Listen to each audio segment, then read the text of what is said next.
ser det hele fra første række.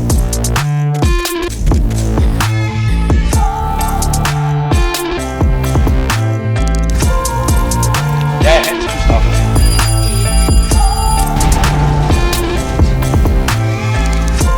Er der overhovedet nogen, der ved, hvad UC Syd er? Nej. Hvorfor? Jeg ikke aner, hvad det er. Det er mega fedt. Og det er mega fedt. Folk bliver mega glade. Hi guys. For et tidsvarende center i anno 2025.